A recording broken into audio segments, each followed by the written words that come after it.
Welcome to Women's Sports Weekly, where women's sports happens every day, but we talk about it once a week. I'm Danielle. And I'm Carolyn. Women's Sports Weekly is a podcast where we discuss the latest news, explore interesting stories, and share our love for women's sports. Follow us on Instagram, YouTube, and TikTok at Women's Sports Weekly Pod. Follow us and rate us on Spotify and Apple Podcasts. Send us an email at womensportsweeklypod@gmail.com, and we may feature your email on the pod. February is Black History Month. A great way to make a difference during Black History Month is to support Black nonprofits. This week, we are highlighting the nonprofit Buy from a Black Woman. They are a nonprofit organization which helps bring awareness to Black women business owners.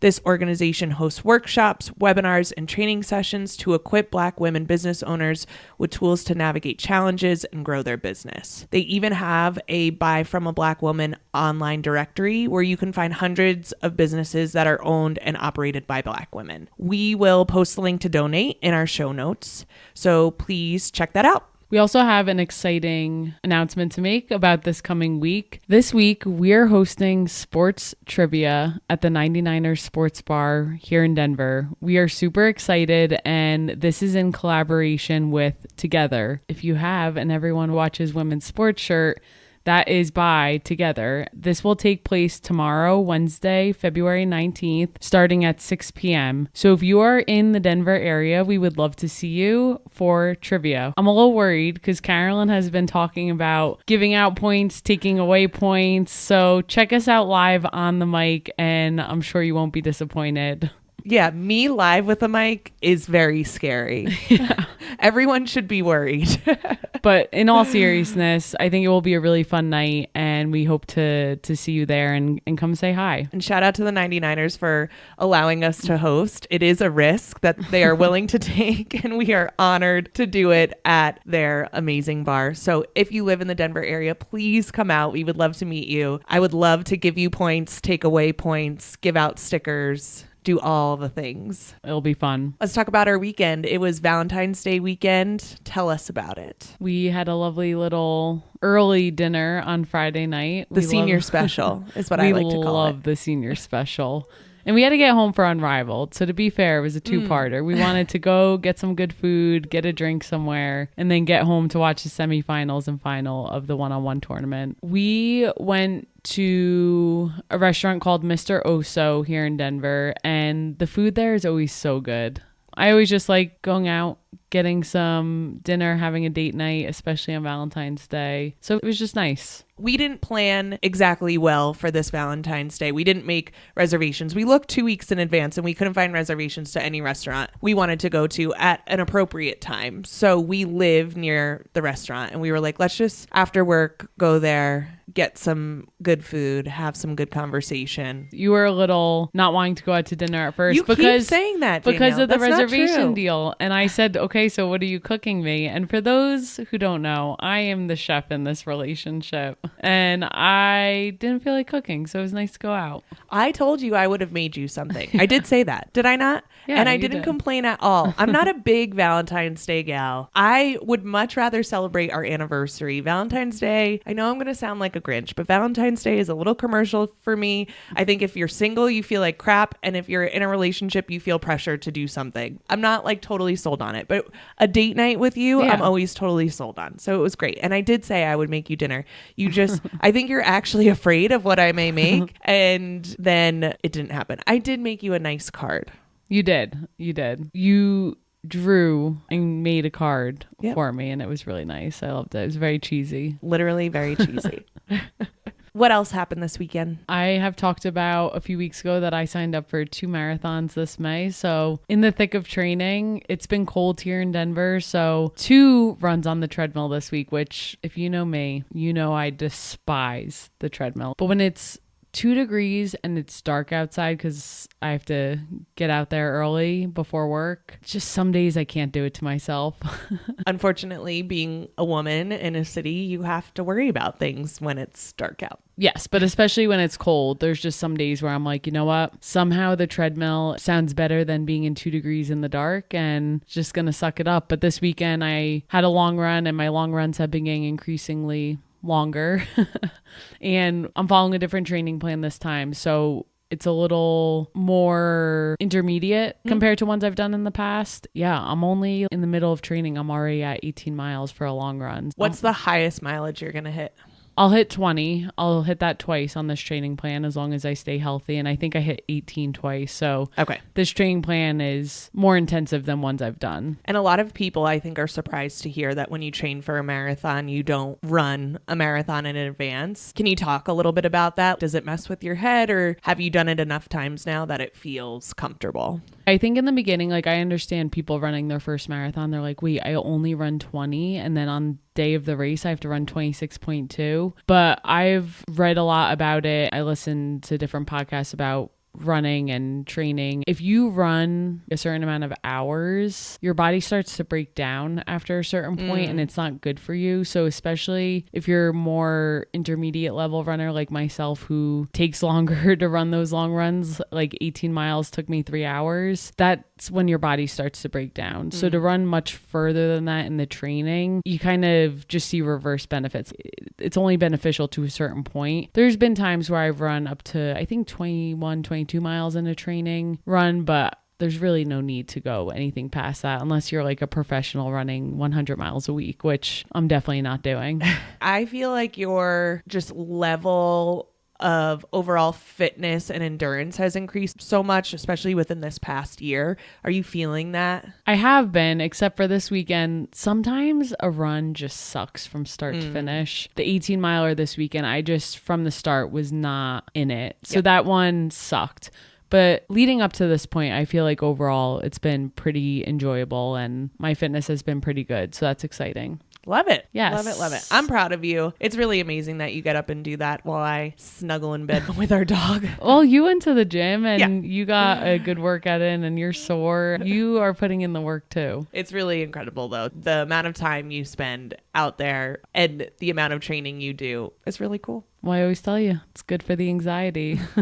How much anxiety can one person have that they run for 3 hours? You know, it doesn't just burn off. There's a lot of runners out there. It's not just me. I know, you're all running from something. All right, we have an inbox question, so we're going to get into it this week. I am so excited about this because I've been pushing our email. I really want people to email us, and we finally got one, so I'm very excited. So I'll read it and then we'll discuss. Sound good? Yes, let's do it. Hey, Carolyn and Danielle, longtime listener, first time caller. My question is, do you have a preference for watching the NWSL or WNBA versus watching the national or Olympic teams play? Does it differ by sport? The question is inspired by me watching the Rivalry series, a set of 5 games between the US and Canadian national women's hockey teams. I've seen people online saying that these games aren't necessary anymore since the PWHL now provides high level of play. It came to mind again when Danielle was complaining about fans who've just started watching but have opinions without knowing the context. How do you feel about getting called out Is that for a complaining? burn? I don't know. It sounds like a little burn. I'm glad that we now have the PWHL and so many new women's hockey fans, but they haven't been around to see the various iterations of professional women's hockey leagues that have come before this. RIP to the PHF, NWHL, and CWHL. These new fans don't seem to realize how fragile this new league, only in its second season, is, or at least feels. But maybe I'm just nostalgic. Growing up, the USA versus Canada game was the women's hockey game to watch. When pro leagues were non-existent or inaccessible, this was a game we watched year after year, tournament after tournament. Since women's hockey has been introduced to the Olympics, the gold medal game has been between the US and Canada every game but one. It's such a strong rivalry. It's all the best players. Everything about it is fun to watch. So I'm seeking your opinions. Do you have a preference for national team games compared to league play? Is it worth pausing the pro leagues for these international breaks? I could keep going with so many more thoughts, but that's enough for now. Love the pod. Keep it up. Maria. Maria also adds, P.S. Maybe I just goofed and didn't see it, but you should include the email address on your Instagram or in the podcast show notes. I had to re-listen to the episode, never a bad thing, to get it, and I'm still not convinced that I don't have a typo. First, let's just address that. Because Maria sent us this email, I did add in our link tree on our Instagram a contact us with our email in it, and in the show notes of this podcast, we will have our email going forward. So we do listen to feedback and integrate it into our show. And it is great feedback. So thank you, Maria, because it's true. womensportsweeklypod@gmail. That is a long It's a mouthful. email address, and I'd be afraid of a typo too. So thank you for that. Let's add a little bit more context to what Maria is talking about in regards to this hockey, and then we'll address the questions. For the third straight season, the rivalry series was decided in the final game, with Canada ultimately winning 3-2. USA Hockey hosted the first 3 games of this series. The US won game 1 7-2 and lost game 2 5-4. It was a shootout, and then lost game 3 4-1. Games 4 and 5 were hosted in Canada, where the US won game 4 2-1 in a shootout. So some amazing games happening, and then Canada won game 5 3-1. So let's get into the questions. Do you have a preference for watching the professional leagues versus watching the national or Olympic teams play? And does it differ by sport? You want to take it? Sure. For me, I really do think it depends on the sport, because growing up and even now, like soccer, for example, if you're going to ask me what kind of soccer I want to watch, it's the U.S. women's national team. Yes, I love the NWSL as well, but I just feel like I'm so connected with the U.S. women's national team because historically I have not followed college soccer. So the names I know are the women on that national team. But when I think about basketball, I think I prefer the WNBA because I historically do follow women's college basketball. There's so many players I know and love, and a lot of them don't make the national team because there's only so many roster spots.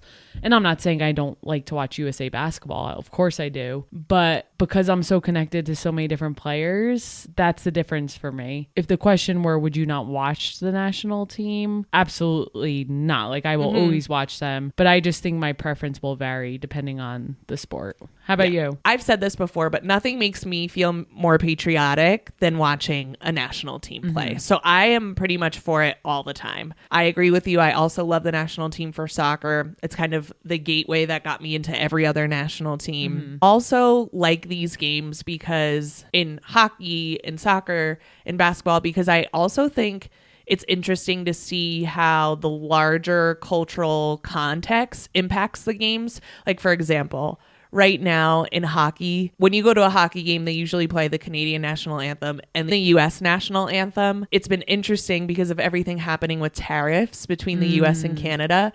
Now in Canada, when they play the US national anthem, everyone boos, which is funny or sad. I don't know how you want to look at it. But I do think it's interesting to see how the larger cultural context can really impact a game, can really get players fired up and things like that. So I love it. I also love the rivalry between Canada and the US. Like, we're very similar countries, but when we play sports against each other, we're like, we hate Canada.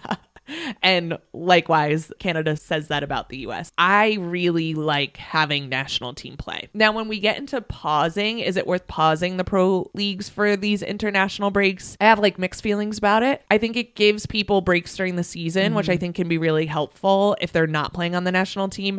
But those who are playing on the national team then just get loaded up. Yeah. However, I don't really see a way around it. It can be disruptive to the professional league. But for example, the NWSL league plays at a different time period than the Euro leagues play. So there's not going to be a perfect time period to stop for an international break. Right. Yeah, no, that makes sense.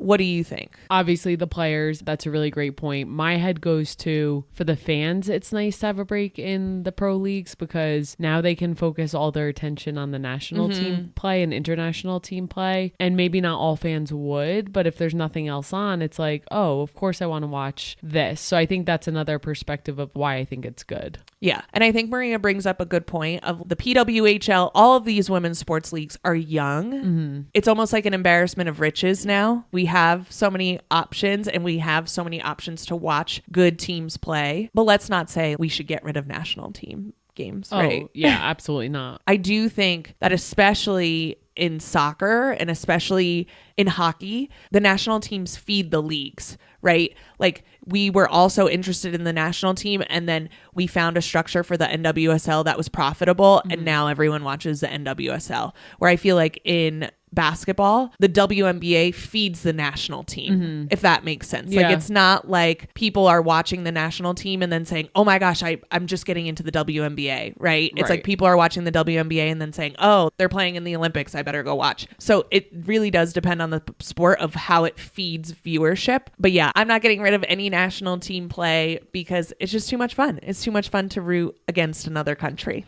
Yeah, absolutely. And there's no question, you know who you're rooting for every time. Yes, that's a good point too. We don't have to go back and forth on who are we rooting for. Like, you just root for your country and hope it works out. Exactly. But thanks so much, Maria. We appreciate the email. We appreciate the questions and conversation. So that was great. Send us more emails. Let's get into the highlight reel for this week. Start us off, Dee. We are going to start off by talking about NCAA women's basketball. USC number 6 took down number 1. UCLA. USC won this game 71-60, which broke UCLA's 23-game winning streak. They were the only undefeated team left in NCAA Division I women's basketball. So now we don't have any more undefeated teams. I like it. Same. If it's not going to be South Carolina, I like if everyone has some losses. I was definitely rooting for USC in this game. Juju Watkins led the Trojans with a historic 38 points, 11 rebounds, 8 blocks, and 5 assists. With these stats, she is now the only NBA, WNBA, or D1 men's or women's player in this century to have a game with 35 plus points, 10 plus rebounds, 5 plus assists, 5 plus blocks, and 5 plus threes made in a single game. That is the weirdest stat in the world.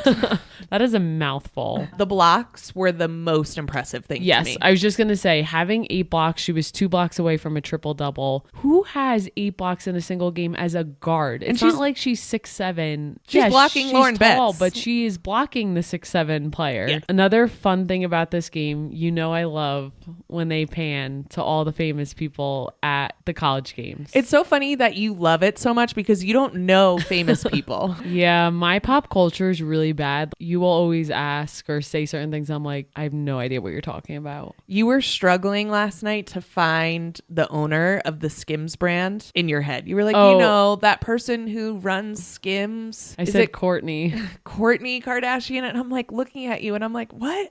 Where do you live? It's happens. Kim Kardashian. It happens. But you always say for the New York Knicks game, it's not about going to the game. It's about who's who. Yes. Who's at those games. Well, I feel like USC is becoming that. It's happened at other games. We talked about Matthew McConaughey being at Texas. Well, USC, there's been multiple games this season where a lot of stars show up. And in this game, you have Jaden Daniels, who's the quarterback of the Washington Commanders.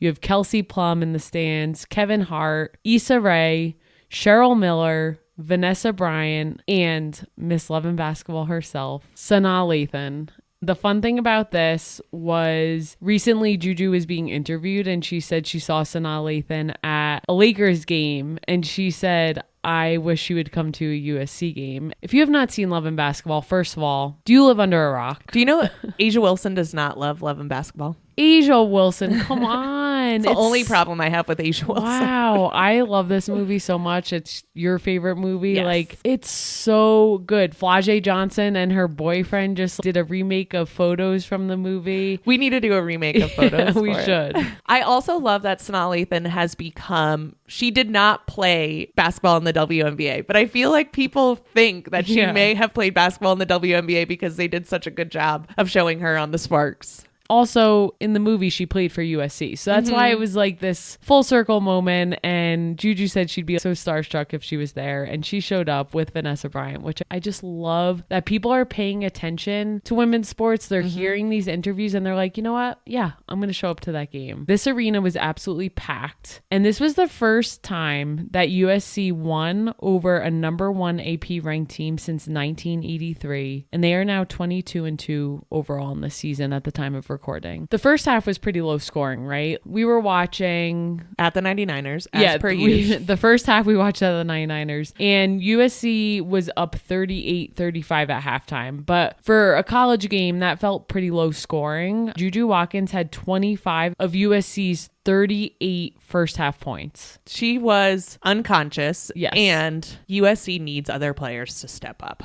Yeah, I think obviously USC has other players. So let's not say there aren't other players who can step up. They were struggling that game. Kiki Iriafen struggled from the field that game, and she still contributed. She still had 13 points, but I agree. You can't have one person scoring 25 of 38 points and expect to win a game. It's just too much. So coming into the third quarter, UCLA came out strong and scored 10 straight points to go ahead 45-38 3 minutes into the third.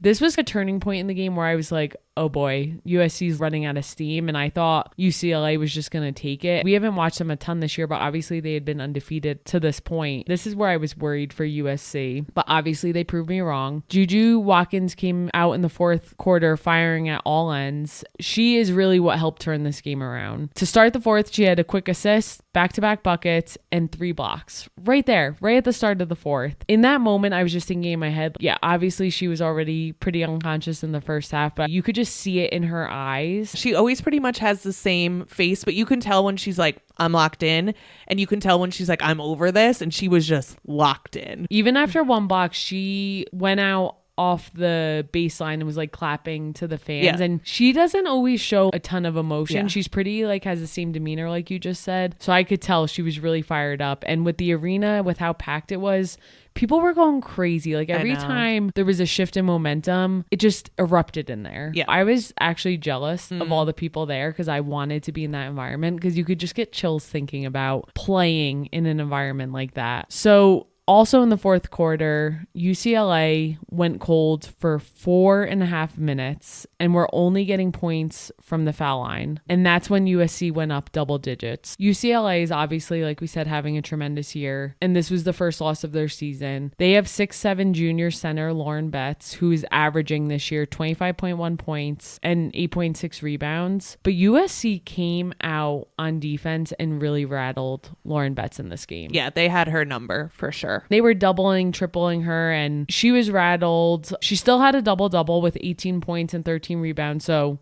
still not a bad day for Lauren Betts. We were watching and we're like, ooh, she's having a rough game, and then you see the stats after and you're like, she's still at a double-double, so yeah. Rough game for Lauren Betts is a double-double. It was rough, though. Like, I feel like she was getting the ball ripped out of her hands and getting blocked, and I just feel like you could tell she was getting flustered. I think she was thinking too much. We both said that. She was catching the ball and thinking about what she needed to do rather than it just like flowing to her. You know, that's me sideline reporting on that. I would have no idea. I actually remember in high school, I would dribble down the court and say, I'm going to do this, and then I'm going to do this. And then I would turn the ball over because I was not playing in flow. So that makes sense. But yeah, still a big night for her with a double-double. We already talked about Juju Watkins from USC having 38 points, 11 rebounds. That's her 15th career double-double. And this game, she also surpassed 1,500 career points, and she is only in the middle of her sophomore season. Graduate student forward Kiki Iriafen from USC also added 13 points. And for UCLA, junior guard Kiki Rice added 15 points. These two teams will meet again at UCLA for the final game of the regular season on Saturday, March 1st at 9 p.m. Eastern. Definitely a game you won't want to miss, and anything could happen over the next few weeks. But based on how things are going now, that game will determine who gets the number 1 seed for their conference tournament. So it's hard to believe that we're almost in March and we're already talking about the last game of the regular season. I know. It says a lot that if they can get Juju working, she can carry the team on her back. If you can get Kiki Iriafen moving, they're going to be unstoppable, I think. I think they can make a deep run in the NCAA tournament. However, if Juju's not carrying the team, I think that's when things get a little bit rough. If people are able to shut down Juju, which some teams have figured out how to do, I don't see the other players stepping up as much. Maybe I'll get proved wrong. I get proved wrong all the time on this podcast, but that's something that I've been noticing. Juju can carry the team on her back, but if Juju's not doing well, what's going to happen? Yeah, and they have a few young freshmen who have shown really good streaks of play, and they're maturing. I think Juju, each game is maturing. She's still only a sophomore. I know. That's a lot of pressure. But I agree. But I think they're going to make a long run here. I'm excited to see what they do. Now we have to talk about another upset, and it's one that I don't want to talk about. This game truly shocked me. Just was not what I was expecting at all. Number 7 UConn beats number 4 South Carolina 87-58 at South Carolina. Literally a proper whooping. Like, beat their ass. If I were to think anything going into this game, it'd be that score, but the reverse. I thought South Carolina was going to hand it to UConn, and boy, were we wrong. UConn snaps South Carolina's 71 game winning streak at home. This is back from 2020. They haven't lost a game at home since 2020. And Aaliyah Boston was in the stands, and I'm sure she's feeling that hurt too. I don't even know what to say. South Carolina looked bad. Yeah. Mylasia Full-Wiley, I felt like was the only one who was putting plays together a lot of the time. They weren't rebounding. They couldn't make a shot if they paid for it. It was not good. And the defense, obviously not much was happening there because UConn could not miss. The good thing that I like to see is that AZ Fudd looked great for UConn. They have Aubrey Griffin, who's been slowly getting back into it after a knee injury. She was out all last season. To your point, AZ Fudd. These kids have suffered injuries, and to see them finally start playing to their true potential, that is nice to see. Yeah, and coming off a loss from Tennessee, which was not good for UConn, AZ Fudd scored 28 points in this game. She couldn't miss from three. I don't know why they weren't defending her, but I'm just like a little too emotional to talk about it right now. South Carolina also lost 2 Sundays ago. They took a loss to Texas, 66-62.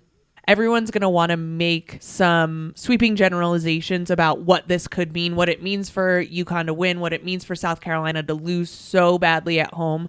What's your interpretation of it all? I just think the level of play across the board is so good, and it's not back in the day where you can just say, oh, this team's going to go undefeated and UConn's going to win 4 straight NCAA tournament championships. We're just not in that era. And there's been so many upsets across the board throughout the season and the past couple years. I think 1, it's part of growth of the game. And 2, it got to a point where not everyone's kept going to UConn. Not everyone is going to South Carolina. When I say everyone, the top recruits. Yeah. The best of the best. They want to stay in their hometowns. They want to go to a different program and build there. You have coaches with different recruiting tactics. And I think it's just coming together nicely across the board here. Yes. I don't know how they're going to do the seeding for the NCAA bracket with everyone beating everyone. And then you have teams like USC who loses to Iowa or UConn who loses to Tennessee. But then they go on and USC beats the number 1 UCLA. And then UConn beats number 4 South Carolina at South Carolina. This is just craziness. They did tease us in that game with a prediction bracket for the NCAA tournament, and that's going to change rapidly over the next couple of weeks. You can't take predictions right now and take it seriously. Would you like to make some predictions? You want to make some Final Four predictions? So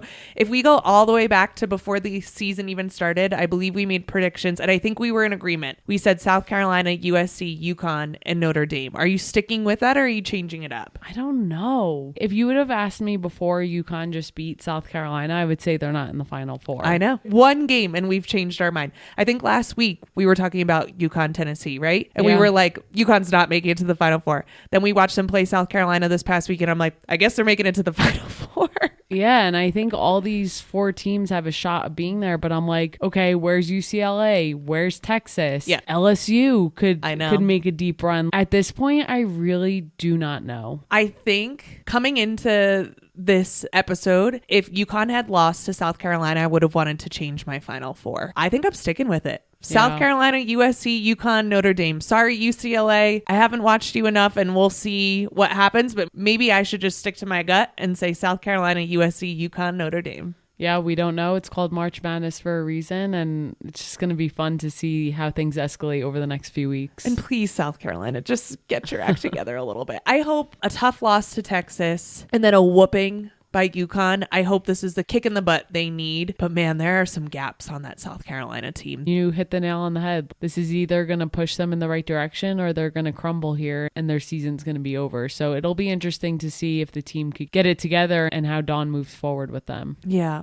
And just don't make me so weepy. I'm going to be a very weepy gal if we don't figure this out. No, I'm just kidding. I agree. I love to see the parity too. We are going to have a March Madness bracket again this year for Women's Sports Weekly. We'll have more details coming about that. But woo, it is a fun time to join a bracket because you can really just choose whoever and see what happens. Yeah, so. for sure. All right, let's continue on our highlight reel. Let's talk about the Unrivaled 1v1 tournament. Unrivaled just continues to exceed my expectations. I guess going into it, I was like, I don't know if I love 3-on-3. I don't know if I love 1-on-1. Everything about Unrivaled has been 10 out of 10. Agreed. I have really enjoyed it. The one-on-one tournament was so fun to watch, and it's just a good product. Yes. And the amount of text messages we've been sending in friend groups about Unrivaled. Last Monday, I taught yoga class and I walked out and I had over 50 messages and they were all about Unrivaled one-on-one. Yes. So let's talk about who was in the semifinals and final this past weekend. So we had Nafisa Collier, Aaliyah Edwards, Azare Stevens, and Enrique Agumbawale, who made it to the inaugural semifinals of the Unrivaled one-on-one tournament. 2 fun facts about this. 3 of the 4 were bigger girls. Nafisa, would you say Nafisa's a guard? She's kind of in between. She's like a small forward. Enrique was like the only true, I would say, guard. And then 3 of the 4 are former UConn players. Yep. And one Notre Dame player. Yes. Which is also just very interesting. The one person who I think surprised anyone who knew anything about this tournament, anyone who was watching, was rookie. Aaliyah Edwards just finished her rookie year in the WNBA. Aaliyah Edwards just went off during this one-on-one tournament and made it to the finals. I know. She was definitely the dark horse of this tournament. She plays for the Mist and Unrivaled. She beat 2 top-seeded opponents on her way to the final. She shut down Breanna Stewart. Shut out. Like legit shut out. In the opening round. Then she goes on to beat my girl, Alicia Gray, 12-6 in the second round. And then in the semifinals, she beat number 1 seed Enrique Agumbawale 11-2. And Enrique's who I had winning it all, like in my predictions. And Alicia Gray's who you had winning it all. She literally just took out both our girls. I was like screaming at the TV when Enrique was losing. You were screaming. Nafisa Collier beat Azare Stevens in the semifinals. And then it was Nafisa Collier versus Aaliyah Edwards in the finals. And Queen Phee got her crown. She beat Aaliyah Edwards in a best of 3 matchup, which I thought was interesting. Wasn't my favorite that they did best of 3. I think they did it to make the broadcast longer, but I wish they just played to a straight 11. But they played best of 3 matchup. Each game was played to a winning score of 8. Aaliyah Edwards actually won the first game, and then Nafisa won the second 2. As a reminder, Nafisa Collier plays for the Minnesota Lynx in the WNBA. She took home $200,000 on Friday with that win. It was the largest one-day prize in women's basketball history. Yes. I also want to point out that there's been some things going around on social media that somehow Nafisa Collier rigged this tournament, which I have a big eye roll to that. If you're watching, you know she's not rigging this. She is such a good player, and I just get really annoyed when people say things like that. She's a literal robot. However, Nafisa Collier rigged this entire league. I said this before. She sat Breanna Stewart down and said, we should start a league. And Breanna Stewart was like, yes, 5-on-5. And she was like, no, 3-on-3, because she knew she would dominate. And then she sat Breanna Stewart down again and she was like, we should really have a 1v1 tournament in here. And she did it because she's good at it. And I don't hate it. Yeah. I mean, I also think it has exposed some people. And then you have someone like Aaliyah Edwards, who I didn't know that girl had such good handles and how physical she is. I agree. Nafisa's been playing out of her mind in this tournament and her stats have been through the roof. But what I would think is if I'm a player in this and I'm watching this, I'm like, I better get my shit together and I need to work on XYZ going into the next WNBA season. And I think it's just going to make people better across the board. In a WNBA season, you might not be working out with people on different teams. So they're getting to see Nafisa Collier practice. Other players are getting to see Nafisa Collier practice and probably the work that she puts in. And like, okay, if I want to be that good, this is what I need to do. I also think it's really great for young players like Aaliyah Edwards to gain a lot of confidence. I think this 1v1 tournament for Aaliyah Edwards, she's going to feel so good going into the WNBA season. Like, I can take on any of these players. I can take on guards. I've got handles. I'm going to dominate this season. Even though she plays for the Mystics, and poor Mystics.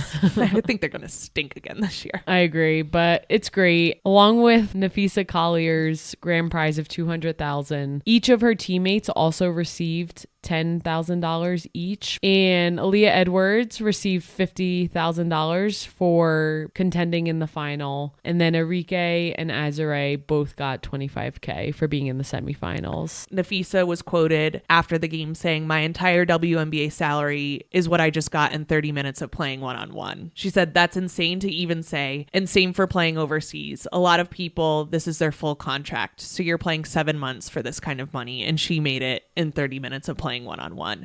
Also, to give some context, Aaliyah Edwards in her rookie season got paid $75,000 in her rookie contract. In this one game, she got paid $50,000. We need to do better. These women need to get paid more. They do. That collective bargaining agreement is coming up. They're going to be negotiating this. And I think Unrivaled is just proof that these women need to get paid more, have the talent to get paid more, and people are watching. So if you haven't watched Unrivaled yet, check it out. There are a few more weeks left and you're missing out if you're not watching. With that, let's get into our deep dive for this week. Yes, let's talk about U.S. Women's National Team Soccer. The SheBelieves Cup is back. It will take place from February 20th to 26th and will feature 4 teams. Number 1, U.S. Women's National Team. Number 7, Japan. Number 15, Australia. And number 21, Colombia. The first game for the U.S. will be versus Colombia in Houston, Texas. And Emma Hayes named the 23-player roster for the 2025 SheBelieves Cup. So let's go through this roster. For goalkeepers, we have Jane Campbell, who we've seen on the U.S. Women's National Team a bunch, and Mandy McGlynn. It's going to be so weird not seeing Alyssa Nair out there. I know. For defenders, there are 8: Tierna Davidson, Crystal Dunn, Emily Fox, Tara McEwen, Jenna Neiswanger, Emily Sams, Emily Sonnet, and Giselle Thompson. For midfielders, there are 6: Corbin Albert, Sam Coffey, Lindsay Heaps, formerly Lindsay Horan, Claire Hutton, Jaden Shaw, and Lily Johannes. And for forwards, there are 7: Lynn Biondolo, formerly Lynn Williams. All these name changes are killing me. Michelle Cooper, Kat Macario, Yasmin Ryan, Emma Sears, Allie Sentner, and Alyssa Thompson. Kat Macario is back for the first time since last June on the U.S. Women's National Team after suffering a persistent knee injury from an ACL tear all the way back in 2022. I'm really happy to see Kat back. This roster also includes 4 uncapped players. Michelle Cooper and Claire Hutton, who both play for the KC Current, are coming in to the SheBelieves Cup, as well as Washington Spirit defender Tara McEwen, an Angel City FC defender Giselle Thompson, who is just 19 years old and sisters with Alyssa Thompson, who also made the roster. I love that. Let's talk about who's missing. Defender Naomi Girma is missing from this roster, so it will be interesting to see a new goalie and new sweeper in there. So we'll see how that goes for the U.S. Women's National Team. She has a calf injury. And then the triple espresso front line is also missing from this roster. Trinity Rodman, Mal Swanson, and Sophia Wilson, formerly Sophia Smith. Everyone got married. Rodman is recovering from a back injury, while Sophia Smith Wilson, was deemed not physically ready for international competition, and Mal Swanson misses out through what was described by U.S. Soccer as a personal commitment. So not sure what's going on there. Rose Lavelle is also out as she recovers from ankle surgery. So it's going to be a different looking roster. Yeah, that is a big loss on all ends with all these players. Yes, I do love, though, that we're getting uncapped players in. They're going to get some U.S. Women's National Team experience. I'm worried about that back line. So yeah, we'll see what happens. Lindsay Heaps, formerly Horan. I'm going to have to get used to this. I know. I got used to Mal Swanson because Mal Swanson used to be Mal Pugh, and I say Mal Swanson fine. So Lindsay Heaps is the most capped player in the squad with 161 appearances. She's followed by Crystal Dunn with 155, Emily Sonnet with 103, and Lynn Biondolo, formerly Williams, with 75. Would you change your name? You did change your name. I did change my name. Yeah, I think it's interesting when professional athletes do, just because everyone knows them. But I feel like name changing has turned into this thing, which I love. Women choose what they want to do. And some women want to choose their husband's last name or their wife's last name. Yep. And I think that's a nice thing to be able to choose. So while it's hard for the fans who know someone for so long, that part sucks. But I also love that they're doing what they feel is right for them. For sure. For sure. When we met, I said, I'm never changing my last name. But you're right. Feminism is women deciding what they want to do for themselves. And so that's a great point. It is hard for us fans. We'll get used to it. Yes. The only thing that I'm like, okay, your name did this work for however many years, 25 years. Your name did this work and your name should get that recognition. And I know you love your partner, but I struggle with that because I'm like, your partner didn't do any of that work to get you there. Maybe they supported you along the way. It's just a name, Carolyn. It's just a name. I'll talk about it in therapy. Yeah, it sounds like you should do that. I'm very happy for them. I'm very happy they changed their name, which brings me right into what I'm looking forward to this week, which is the SheBelieves Cup. Like we mentioned, the U.S. women's national team will open up with competition on February 20th against Colombia at 8 p.m. Eastern time. Emily Sonnet will actually be honored for her 100th cap in this game, even though it's more than 100 caps, but she's going to be honored at this game. And then the U.S. women's national team will play again 3 days later on February 23rd with a match against Australia in Arizona. And then the final day of competition will be on February 26th, where the U.S. will face Japan in San Diego. All of these games will be played on TBS, Max, and Peacock. I'm excited. What are you looking forward to this week? So as I mentioned earlier, if you're not watching Unrivaled, I don't know what you're doing. You should be watching. I'm excited for the games this week, especially on Saturday, February 22nd, the Lunar Owls, who still remain undefeated, face the Laces, who the Owls beat a few weeks ago. We'll meet again at 6 p.m. Eastern. The Laces have a lot of injuries right now, but hoping this one-on-one break from 3-on-3 allowed people to rest and recover. This game will also be followed by the Vinyl versus Phantom. Yes, and we have something special for you next week, and we'll tell you more about it, but that's our little hints. Wink, wink. That's it for this week. We will see you next week on Women's Sports Weekly. In the meantime, watch women's sports. Rate and subscribe to the pod on Spotify, Apple, and YouTube. Share the podcast with your friends. Keep sending us topics you want us to cover on Instagram at Women's Sports Weekly Pod. Thanks for joining us. Bye.